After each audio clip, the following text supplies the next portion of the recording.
Sur le toit de la maison d'Igor Lutinsky, un chantier improvisé. Tous les hommes valides de Plartienka sont venus donner un coup de main, par solidarité. La veille, tout le village a été secoué par une explosion qui a laissé un énorme cratère sur le terrain d'Igor et qui a soufflé sa maison. Encore sous le choc, l'homme s'estime miraculé. J'ai échappé à la mort par 3 minutes seulement, dit-il. J'ai quitté la maison pour aller rendre visite à un ami. Si j'étais resté ici, je serais mort. Aux abords du cratère et partout d'ailleurs sur la propriété, on trouve encore des pièces détachées du projectile qui s'est abattu ici. Un drone de fabrication iranienne, d'après les voisins. Et en constatant les dégâts, la dévastation, c'est presque un miracle que personne n'ait été tué. Oksana Riaboucha habite à moins d'1 minute à pied. Alors, elle fait de son mieux pour aider son voisin, même si ses petits gestes peuvent paraître dérisoires face à l'ampleur des dégâts. Quand je suis accouru hier, il y avait du feu partout et les gens du village essayaient de l'éteindre, dit-elle. Et tout le monde priait pour qu'Igor ne se trouve pas à l'intérieur. L'explosion ici n'a fait qu'un blessé léger, une voisine. Dans une journée marquée par une attaque aérienne massive de la Russie qui a fait au moins 7 morts et des douzaines de blessés à travers le pays, Plartienka peut paraître comme un détail. Mais ici, tout le monde est ébranlé. C'est inhumain de faire ça, de tirer sur des civils, dénonce Igor. Pourquoi vouloir tuer des gens pacifiques? Il ajoute qu'il n'y a aucune cible légitime dans la région. Pas de base militaire, pas d'infrastructure, pas d'usine. S'il pense reconstruire sa maison, Igor ne cache pas son écœurement, son impatience. Il faut discuter, trouver un moyen de mettre fin à tout cela, dit-il. Ça ne peut pas être une guerre sans fin, sinon il ne restera plus personne. Après 2 ans et demi de guerre, la légendaire patience des Ukrainiens commence à s'user. Jean-François, on vous retrouve à Kiev. On l'a senti dans votre reportage, on voit une certaine fatigue du côté ukrainien. Mais le président Zelensky a répété aujourd'hui qu'il est encore trop tôt là, pour parler de négociations. Oui, Céline, le président Zelensky est confronté d'une part à une population qui est, oui, effectivement fatiguée par 2 ans et demi de guerre, mais aussi par des alliés, des donateurs, des fournisseurs d'armes aussi, qui commencent à s'impatienter devant l'absence de résultats sur le terrain. On constate finalement l'impasse d'un point de vue militaire. Alors, Zelensky se devait de faire quelque chose. Cette incursion en territoire russe du côté de Koursk, donc, c'est en partie sa réponse. Ça répond à 3 impératifs. D'abord, essayer de pousser les Russes à se déplacer, les forces russes à se déplacer, créer aussi une zone tampon, et puis évidemment, se donner une monnaie d'échange dans le cas où il y aurait des négociations, donc en prévision de négociations avec le Kremlin. Monnaie d'échange, donc on le constate, on arrête des soldats, par exemple, sur le terrain, puis on gagne du territoire. Mais le plan du président Zelensky va beaucoup plus loin que ça. Il veut d'ailleurs en parler lors d'une visite en septembre avec le président Biden. Il veut rencontrer aussi Kamala Harris et puis Donald Trump, donc qui seraient des successeurs potentiels. Ce qu'il veut, c'est un effort global pour mettre un terme à cette guerre-là et ça implique donc beaucoup plus de sévérité dans les sanctions pour empêcher, par exemple, que les Russes puissent se fournir des armes aussi facilement ou des pièces détachées pour fabriquer ses propres armes, comme les missiles qui frappent l'Ukraine. Donc, oui, à terme, l'Ukraine pourra négocier, mais pas tout de suite. Je propose d'écouter le président Zelensky.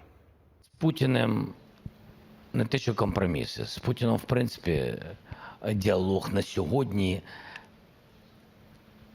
ну, як вам сказати, він порожній, він беззмістовний, бо він не хоче закінчення війни дипломатично. Тобто він не хоче цього. Він готовий дипломатично, немов, але віддати йому 30% нашої землі.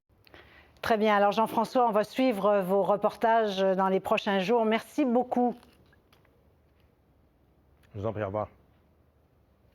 Bien, on va regarder sur une carte où on en est. Alors, cette région frontalière de Koursk, c'est ce qui est en bleu sur la carte. Les forces ukrainiennes affirment qu'elles contrôlent maintenant une superficie de 1300 km² et que près de 600 militaires russes ont été faits prisonniers depuis le début de cette offensive. Je poursuis maintenant avec Dominique Harel, qui est professeur titulaire de la chaire d'études ukrainiennes à l'Université d'Ottawa. Bonsoir, Monsieur Harel. Bonsoir. Alors, on vient d'entendre, Jean-François nous a dit que Volodymyr Zelensky n'était pas prêt donc à des négociations. En même temps, on regarde ce qui se passe depuis 2 jours. Combien de temps l'Ukraine peut tenir comme ça? En fait, ce qui devient de plus en plus clair, c'est que l'Ukraine ne peut pas résister aux attaques de missiles et aux bombes flottantes. Les bombes flottantes qui dévastent le front. Donc, on parle beaucoup de Pakrovsk, là, mais toutes les villes avoisinantes. Et l'Ukraine n'a pas les moyens. N'a pas les moyens. Il n'y a aucun pays au monde qui aurait les moyens de le faire, probablement. Il n'y a pas assez. De se protéger. De se protéger. Il faut trouver une autre solution. La solution n'est pas en soi-disant diplomatique, parce que diplomatique, ça veut dire vous cédez le tiers de vos territoires et la guerre va reprendre de toute façon. La solution, c'est de changer le rapport de force. Alors là, c'est le lien, pour moi, c'est le lien avec l'incursion de Koursk. Les Ukrainiens disent aux Américains, parce que la solution, elle est à Washington. Qui fournit les armes. Qui fournit les armes. Les Ukrainiens disent aux Américains, vous voyez, nous sommes déjà en Russie. Nous avons franchi cette ligne rouge. Il n'y a pas eu de Troisième Guerre mondiale. Il n'y a pas eu de cette fameuse escalade dont on craint tant. Même les Ukrainiens, avec leurs drones de plus en plus puissants, attaquent déjà des aéroports militaires en Russie. Mais ils ont les armes, les fameux missiles longue portée. Mais les Américains ne leur donnent pas la permission de les utiliser. Pour attaquer la Russie, les États-Unis disent on ne peut pas vous permettre d'utiliser ces armes qu'on vous fournit pour attaquer la Russie, pour vous défendre, mais pas pour attaquer. Oui, mais la réponse des Ukrainiens, c'est la seule façon de se défendre actuellement, c'est pas d'être en position défensive et d'essayer d'intercepter les missiles. C'est pas possible. Surtout les pires missiles, ce qu'on appelle les missiles balistiques, ceux qui ont été lancés sur les hôtels, là, à Kramatorsk, il y a un journaliste qui est décédé à Kryvyi Rih, la ville natale de Zelensky. Impossible de les intercepter. Les chiffres sont là. C'est 99 de ces missiles-là qui frappent avec dévastation. Comment les arrêter? Mais c'est à la source. À la source, c'est-à-dire de bombarder les aéroports, de reculer finalement la Russie en termes de les avions, les bombardiers, les lanceurs de missiles, de ne pas leur laisser la possibilité justement d'attaquer l'Ukraine. Ça changerait le rapport de force. Et là, soit c'est l'escalade, puis là, c'est terrible, ou bien, non, c'est la Russie qui recule. Peut-être qu'on peut, à ce moment-là, négocier. Donc, ça va au-delà de la monnaie d'échange, comme disait Jean-François. Bien, c'est que la monnaie d'échange, je pense que Jean-François avait en tête territorialement. L'Ukraine a une partie maintenant du territoire russe. Évidemment, la Russie occupe beaucoup de territoires ukrainiens. Ça pourrait devenir une composante. On ne sait pas encore parce qu'on ne sait pas si les Ukrainiens vont pouvoir tenir finalement les territoires qu'ils viennent de contrôler, là, et ça continue à Koursk. Mais pour moi, c'est une composante parmi d'autres. C'est dans le puzzle un peu qui pourrait inciter la Russie à finalement négocier, ne serait-ce qu'une partie de la dynamique de la guerre.